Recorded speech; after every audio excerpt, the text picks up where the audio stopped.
Forældresamarbejde i folkeskolen. Her er Line. Line er en nyuddannet lærer. Hun er lige blevet klasselærer i 7. B. Det betyder også, at Line snart skal holde sit første forældremøde nogensinde. Line er meget nervøs og i tvivl om, hvordan hun skal gribe indbydelsen og mødet an. Hun beslutter sig for, at hvis hun bare forholder sig faglig og seriøs, så må forældrene acceptere hende. Line går straks i gang med at skrive en indbydelse. Sammen med indbydelsen sender Line en fagbeskrivelse med hjem. Line er nervøs til forældremødet, og hun kommer til at snakke meget. Rigtig meget. Forældrene ser forvirrede og utilfredse ud. De fleste har på forhånd læst fagbeskrivelsen og forstår ikke, hvorfor den skal gennemgås igen. Klassen har især sidste år døjet med en masse problemer, og nu vil forældrene gerne vide, hvilke planer Line har for dette. Efter mødet føler Line sig overrumplet og får ondt i maven. Hun havde slet ikke tænkt på, hvor vigtigt det egentlig er for forældrene at høre om det. Line beslutter sig for at spørge sin gode ven og kollega Jens til råds. Jens har mange års erfaringer, og han vil gerne hjælpe Line. Jens forklarer Line, at det er vigtigt at stå fast ved sine holdninger og altid være ærlig. Han pointerer også, at hun ikke skal være bange for forældrene. De har samme mål for børnene, som Line har. Han husker hende til sidst på, at forældrene bare gerne vil have Lines indblik i børnenes dagligdag i skolen. Jens fortæller også, at forældrene vil møde en hel person og ikke en robot. Der skal være mulighed for tillid, da det er bunden for et hvert godt samarbejde. Line har nu fået blod på tanden og beslutter sig for at læse yderligere op på emnet hjemme. Hun sætter sig til rette foran pejsen med bøger og computer.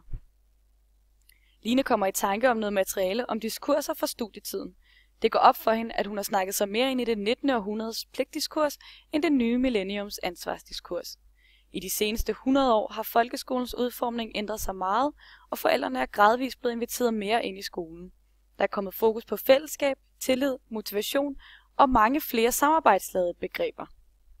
I forlængelse heraf erfarer Line, hvilke teknologier, der er blevet indført gennem tiden for at udvikle forældresamarbejdet, som for eksempel skole-hjem-samtaler i 50'erne, skolebestyrelsen i 80'erne og senest blandt andet elevplaner og forældrekontrakter i år 2000.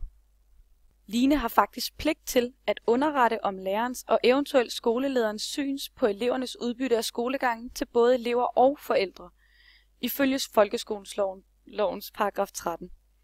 Hun kan ikke bare please forældrene og kun snakke om de gode ting, hun er nødt til at fortælle den fulde historie.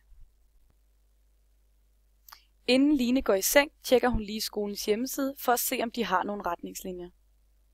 På skolens hjemmeside finder Line en handleplan for skole-hjem-samarbejde.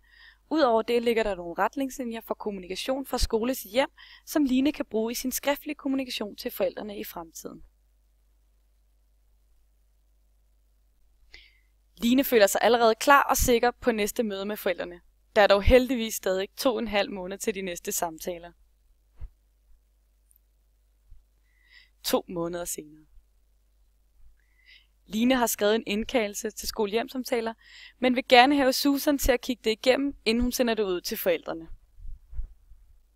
Det vil Susan godt, da det er vigtigt at hjælpe hinanden til skole-hjem-samtalen. Selvom det er nervepirrende, husker Line hele fortællingen om eleven, både på godt og ondt. Hun kan mærke, at forældrene er glade for at høre, hvordan deres børn gebærder sig fagligt, såvel som socialt. Line har nogle vigtige pointer, som hun nu vil opsummere for dig.